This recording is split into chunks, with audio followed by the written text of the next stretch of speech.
A Valentine's night turned into a nightmare when 17-year-old Carla Walker was kidnapped at gunpoint, leaving her family and boyfriend trapped in fear, grief, and unanswered questions. Nearly 50 years later, fragile DNA evidence finally spoke, exposing the truth behind a crime that time couldn't bury. A teenage couple sits in a parked car after a school dance, one of the most normal scenes imaginable. The kind of quiet moment that feels like it belongs to youth itself, where the world is far away and the night feels safe. Then, without warning, a stranger yanks the door open, raises a pistol, and everything becomes a fight for survival. In seconds, a 17-year-old girl is dragged into the dark and her boyfriend is beaten unconscious. How does a Valentine's night end in a kidnapping that takes nearly 50 years to solve? Her name was Carla Walker. She was 17 years old, a high school student with her whole life still in front of her. People who knew her described her as beautiful, popular, bright, the kind of girl who fit naturally into the center of a room. But the people who felt her presence the most were the ones at home. Carla had a younger brother, Jim Walker. He was only 12 at the time, and he looked up to her. To him, she wasn't just a teenager going out on a date. She was his sister, someone he admired, someone who made the world feel familiar and secure. And when a family's last glimpse of their child becomes something violent and chaotic, how does a family recover when the last time they see their child is through a violent abduction? That night, Carla wasn't alone. She was with Rodney McCoy, her high school sweetheart. Rodney was 18, and for months he'd been planning something special, something meaningful, something that felt like a promise. He picked out a ring for Carla, a promise ring, and in his mind it wasn't just jewelry. It was commitment. He later described it clearly, a little rose with a diamond in the middle. To Rodney, it meant, "I'm here, I'm yours, and I promise you." Carla opened it, saw it, and smiled. She accepted it, and with that small moment, sweet, personal, innocent, they headed off to their high school Valentine's Day dance to celebrate like any other couple would. If the night started so happy, what could possibly be waiting for them outside?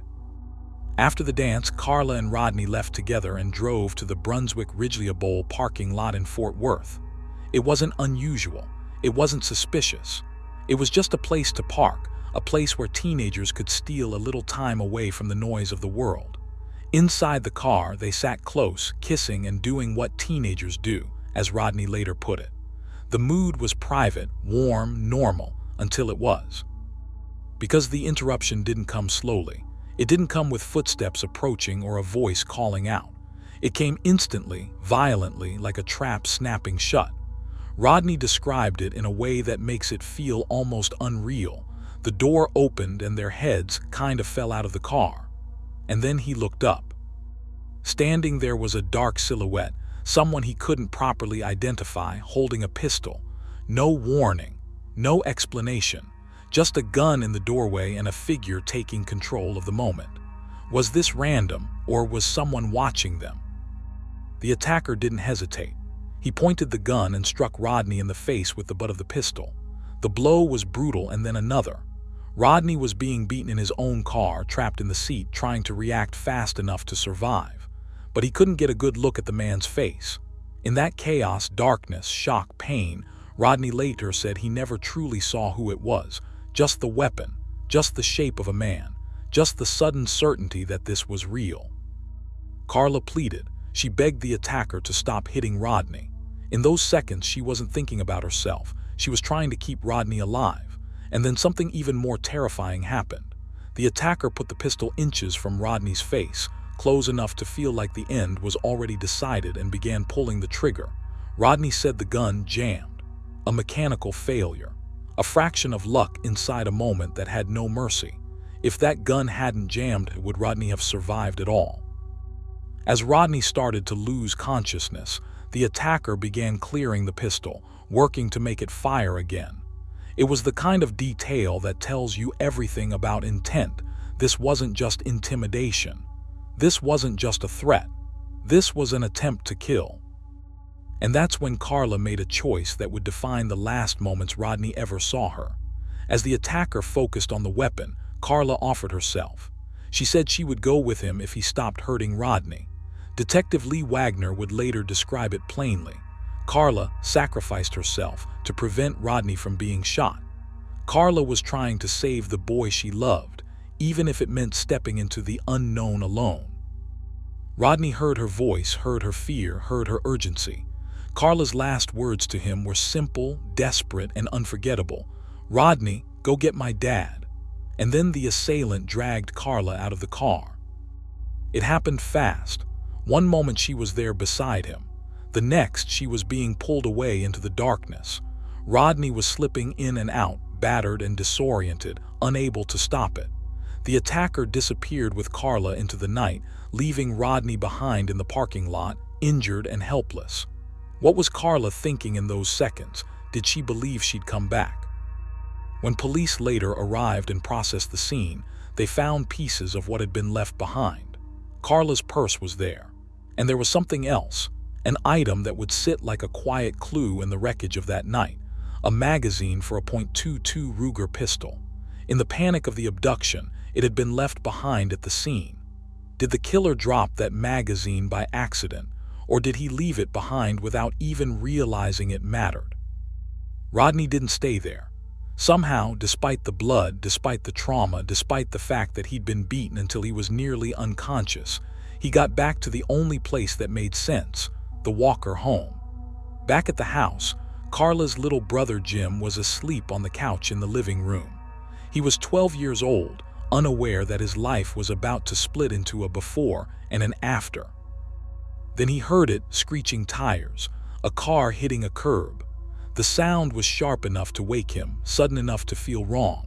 And then he heard Rodney's voice outside, calling out in panic, "Mr. Walker, Mr. Walker." Jim ran outside, and what he saw didn't make sense, not at first. Rodney was stumbling across the front lawn, covered in blood. The passenger side of his car was empty. Carla wasn't there.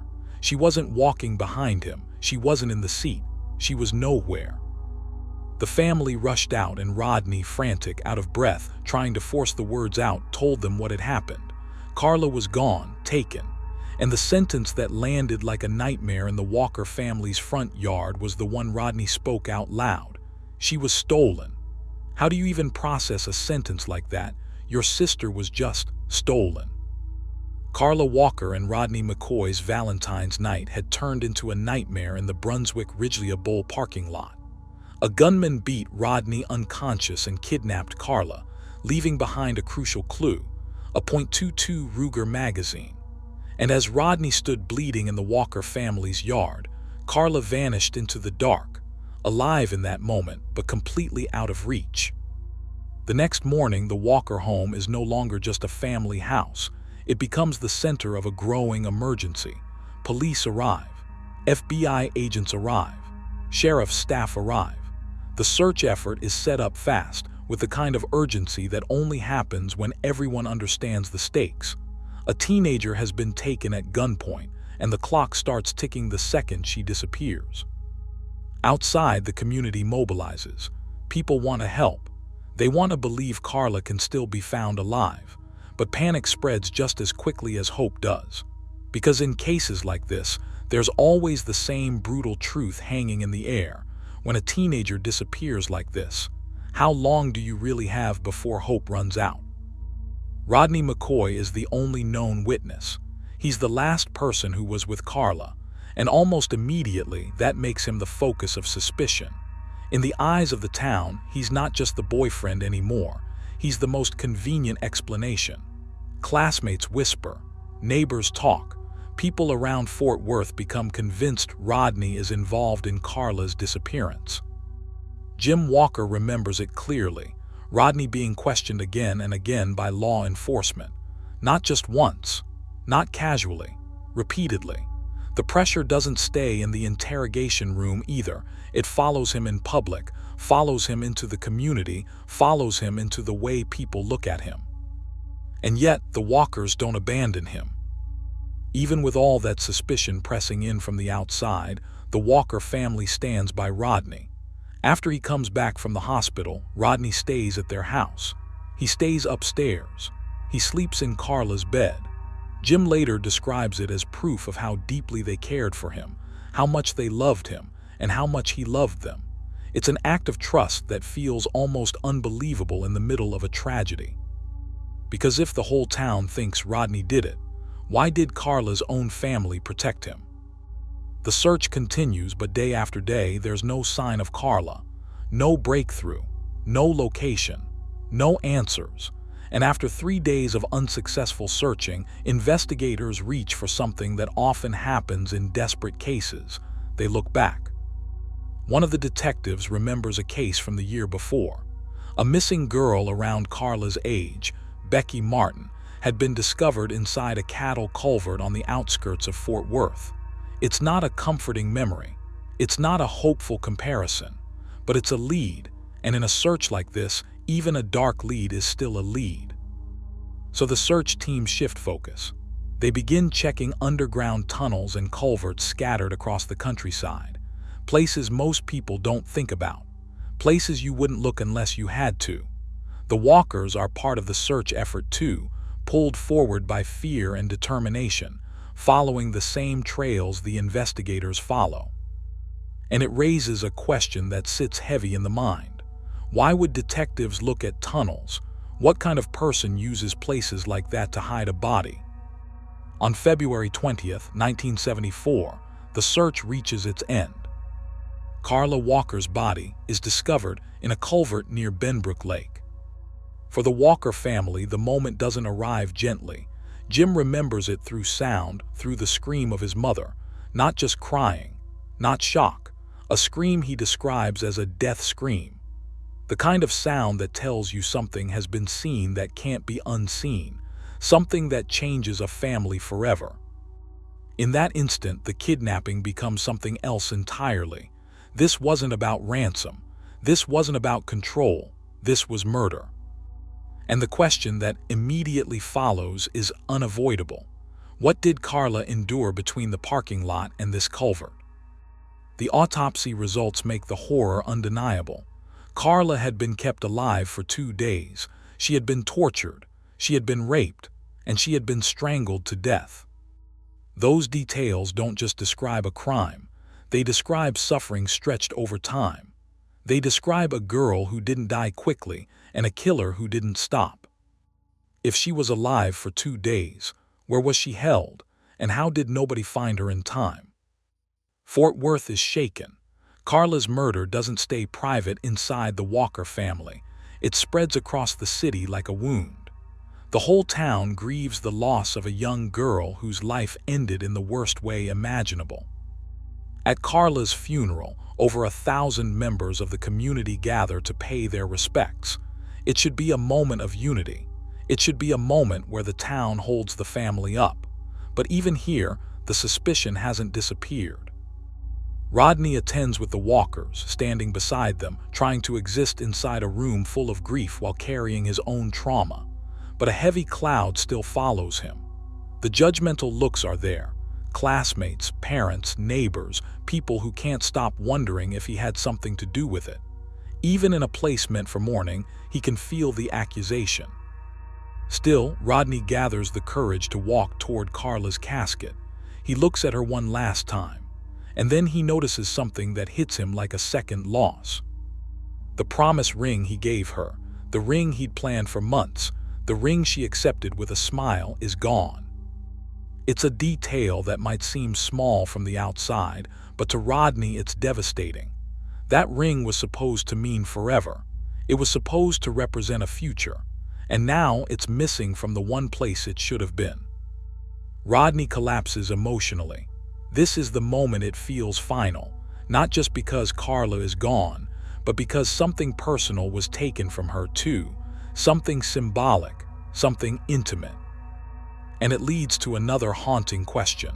Why would the killer take the ring, and what did it mean to him? After that, Rodney's life in Fort Worth doesn't recover. Even though the Walkers believe him, even though he's a victim and a survivor, the city doesn't let him breathe. The suspicion doesn't fade.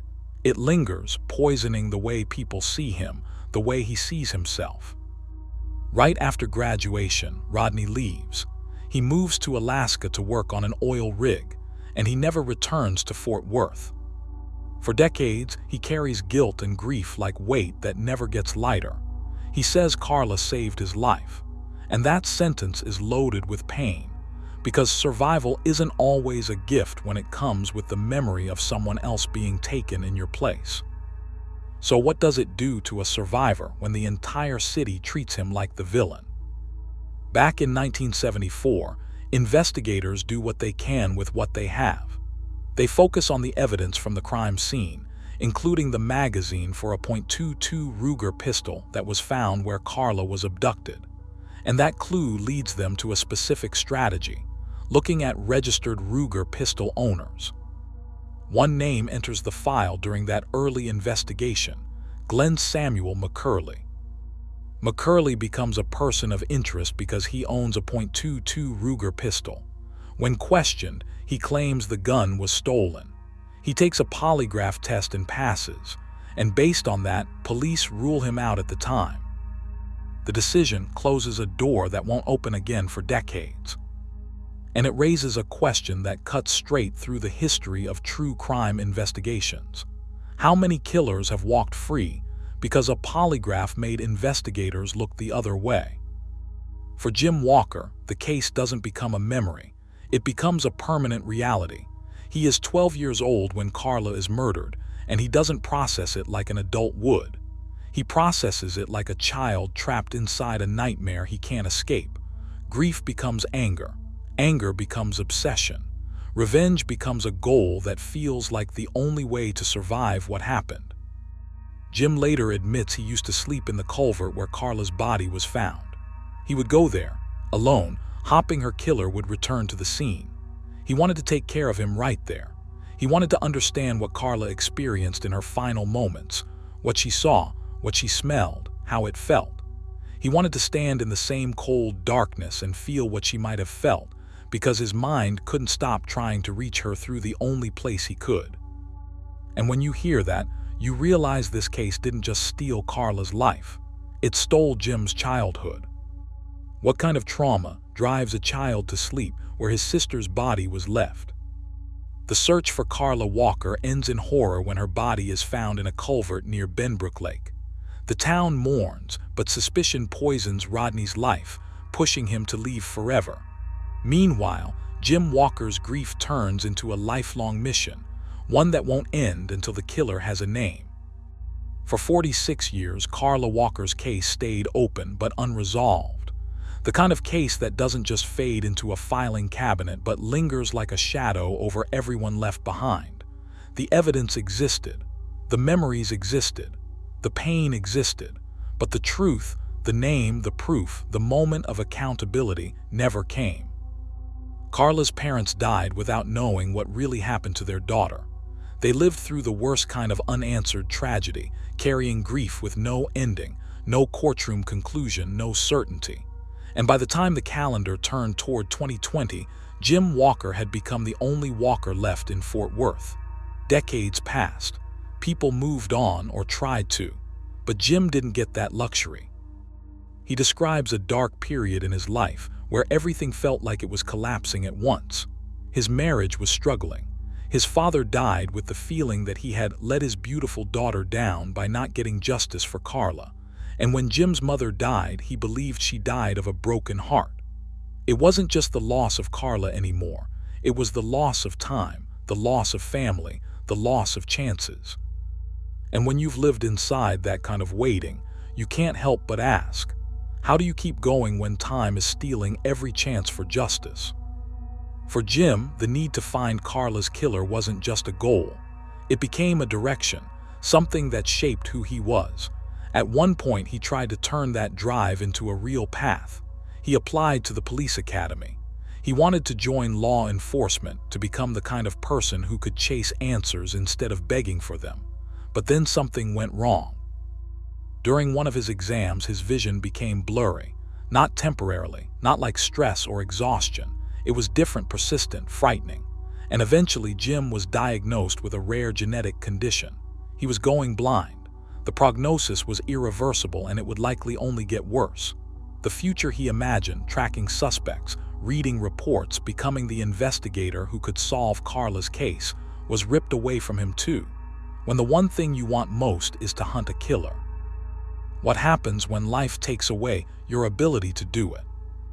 Still, Jim refused to let the case die. Year after year, he did what he could do.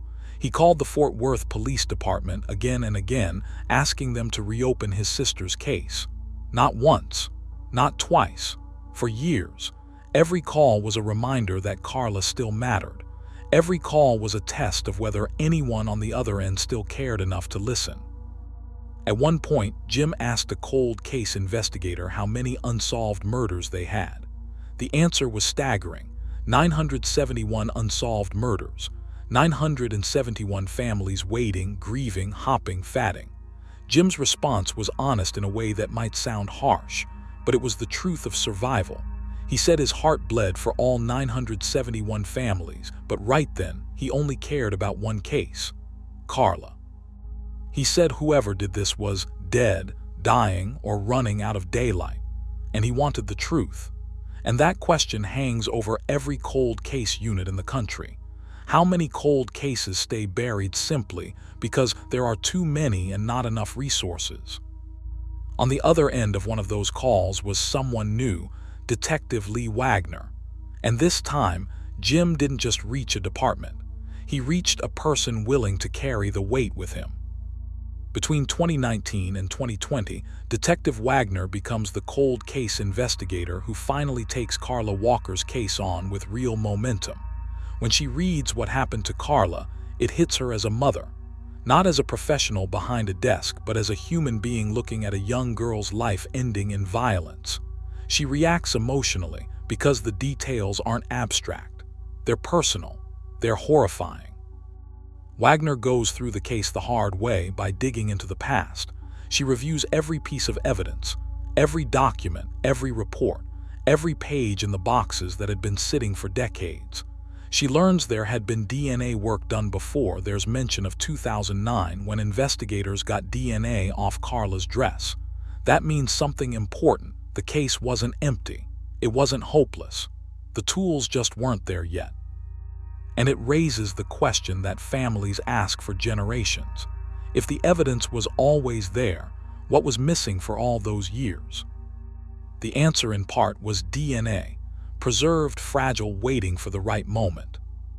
Investigators focus on preserved DNA from Carla's clothing, and this time they find something that feels like a door cracking open.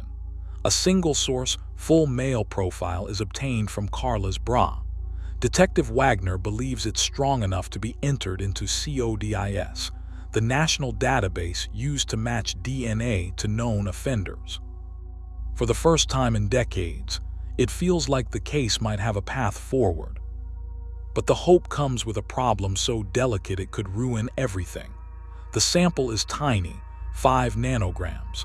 It's the smallest amount Wagner has ever worked with. And when DNA is that fragile, every test is a risk. Every manipulation carries the possibility of destroying the only thing you have left. Even worse, the profile doesn't match anyone already in CODIS. It doesn't connect to a registered criminal. It doesn't give them a name. It's enough to exclude people, but not enough to catch the right one. And that's one of the cruelest moments in an investigation, when you finally have DNA, but not enough to catch anyone. Detective Wagner knows there's one more option: a gamble. She turns to a private lab, Othram Inc., a company developing new ways to work with extremely small amounts of genetic material. They can attempt to build a profile using forensic genetic genealogy. It's advanced, it's risky, and it's not guaranteed to work. The technique would use up the remaining sample, all of it. Meaning if it failed, there might be nothing left to try again. For Jim, it's a moment of standing on the edge of everything he's waited for. For Wagner, it's a decision that could either solve the case or end it permanently. But they choose to take the risk anyway, because after 46 years, the alternative, doing nothing, feels like its own kind of surrender. And the question is terrifyingly simple. If this test failed, would Carla's case be lost forever? The gamble pays off. From a tiny sample on Carla's bra strap, Othram develops a DNA profile strong enough to lead somewhere. And when that genetic genealogy work points toward a family, the case shifts from theory to reality. The profile points to the McCurley family. Then the name comes back. Glen McCurley. For Detective Wagner, it isn't a brand new discovery. It's a name she recognizes immediately. Glen McCurley was suspect number 22 from the original 1974 investigation. Back then, investigators questioned local owners of registered Ruger pistols because a loaded clip had been found at the abduction scene. McCurley was one of them. He took a polygraph and passed, and he was ruled out. But now, decades later, DNA has done what the old investigation couldn't. It doesn't care about time. It doesn't care about past polygraphs. It doesn't care about who slipped through the cracks. It points where it points. And the detail that makes it even harder to swallow is this: McCurley is still living in Fort Worth, only a couple miles from the bowling alley where Carla was taken.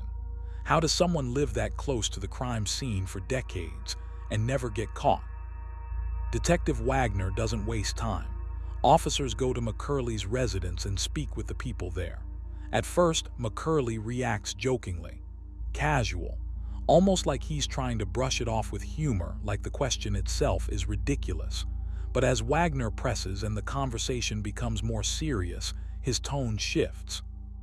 He starts trying to build an alibi for the night Carla was taken and for the days that followed. But then his wife, Judy, cuts in, correcting him, not letting him rewrite the story smoothly, not letting him control the narrative the way suspects often try to. Wagner asks for DNA. McCurley has the right to refuse, and he does. He refuses to give the one thing that could confirm or destroy him. And in that moment, the question becomes unavoidable. When a suspect refuses DNA, is it fear, or just confidence he'll get away with it again? Wagner doesn't let the refusal stop her, because investigators know something important. People leave DNA everywhere, on what they drink, what they touch, what they throw away. And when a suspect won't hand it over willingly, sometimes the only path forward is quiet, careful, and legally precise. That night, Wagner sends officers to search McCurley's trash. They recover a plastic McDonald's straw, something so ordinary it almost feels absurd that it could carry the weight of a murder case. But it does. The straw contains McCurley's DNA, and it matches the original sample from Carla's clothing. That match is the bridge between 1974 and the present. It's the proof investigators have been missing.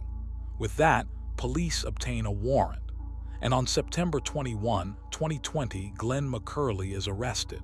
He is 77 years old. After 46 years, what does "we got him" even feel like? For Jim Walker, it's overwhelming. The moment he hears they have the suspect, he cries.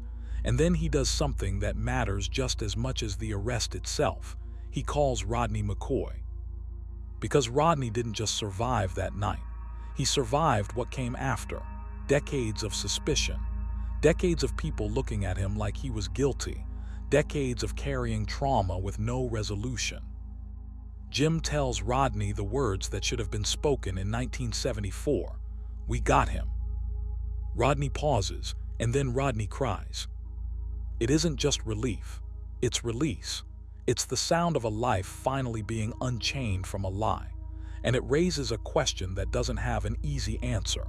How do you rebuild a life when your name has been tied to a murder since you were 18? But even with an arrest, the case still holds shadows. During questioning, Detective Wagner asks McCurley where he left Carla's body, and McCurley starts giving directions. He insists it was beside a building. That's not where Carla was found. Carla was discovered in a culvert near Benbrook Lake. To investigators, that mismatch isn't a small mistake. It's a red flag. It suggests either deception, confusion, or something darker, that Carla may not have been his only victim, and that his memory might be mixing crimes. And it sparks a chilling question. If he misremembered where he left her, what else has he done that no one knows about? In the transcript, McCurley is described as being suspected of kidnapping and killing up to 7 women and girls in Fort Worth between 1967 and 1985. It also states that several women and girls were abducted and killed around Valentine's Day in the Fort Worth area, with those cases remaining unsolved. But in terms of what is proven here in this provided information, the exact number of additional victims is unknown, not confirmed.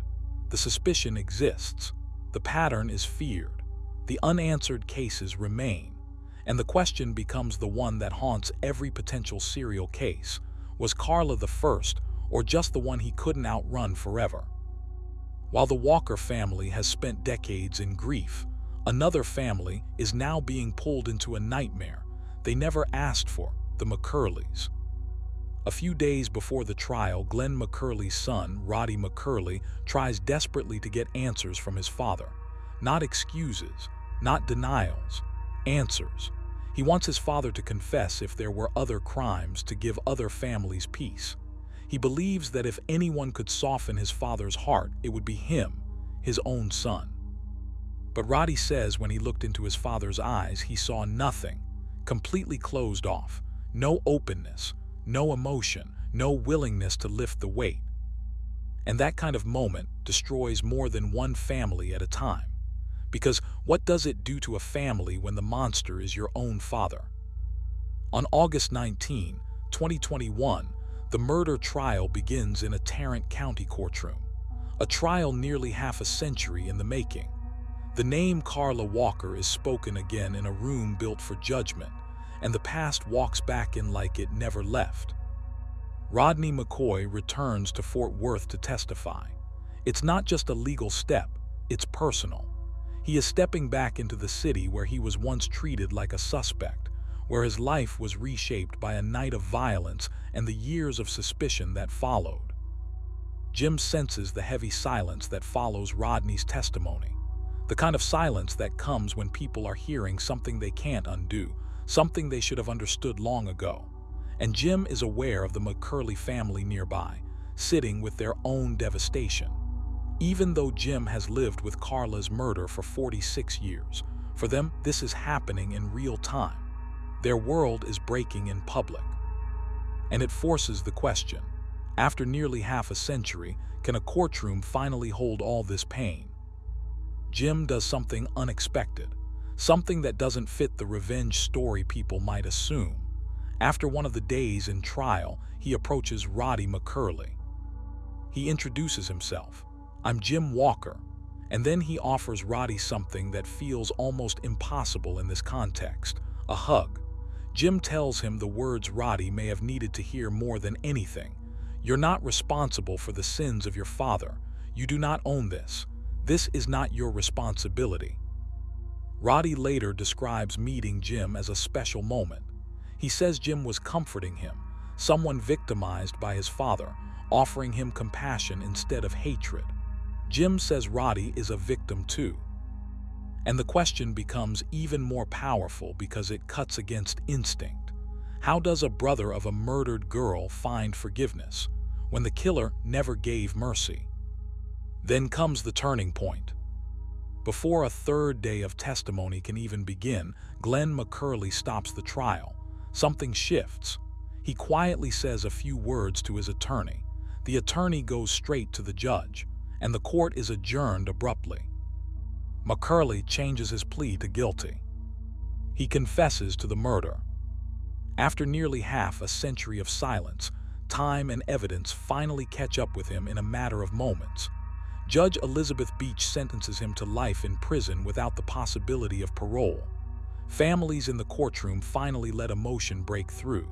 Tears, relief, pain, exhaustion, all at once. Rodney says the suspicion over him for all those years was torment, a word that fits too well, because for Rodney, the violence didn't end when Carla was taken. It continued through whispers, accusations, and the way his entire life was forced to bend around a tragedy he didn't cause. And the question lingers like a final accusation of its own. If he was guilty all along, why did it take a trial for him to finally admit it? After justice, there are small moments of healing, quiet human moments that don't erase the past but soften the sharpest edges of it. Jim, Detective Wagner, and Rodney remain connected afterward.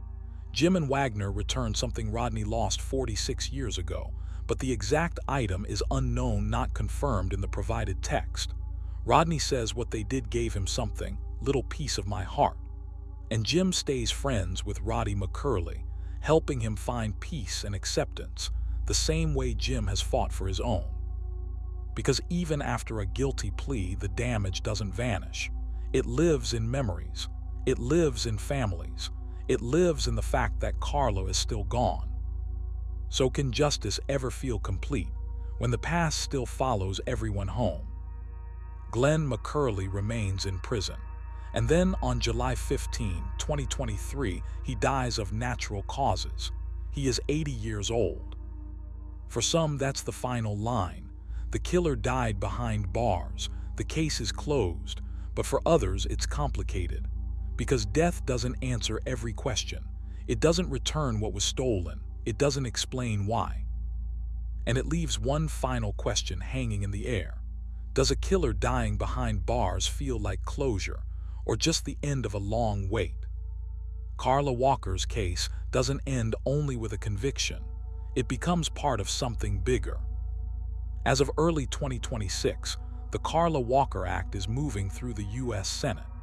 The goal is to provide federal funding to law enforcement so they can use advanced forensic genetic genealogy to solve cold cases nationwide, cases where DNA exists, but traditional methods can't find a match. Jim's message is clear. His family's case isn't more important than anyone else. He wants other families to get answers too, other families who have waited for decades, other families still staring at empty chairs, still holding photographs, still listening for the phone call that never comes. Because if Carla's case proved anything, it's that evidence can outlast time, if someone is willing to fight for it. So how many names are still sitting in evidence boxes, just waiting for the right technology? Carla Walker was 17 years old when she was taken, and for 46 years her case stayed frozen in time, until DNA finally spoke louder than silence.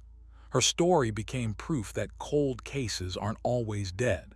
Sometimes they're only waiting. Share your thoughts in the comments, subscribe, thank you for watching.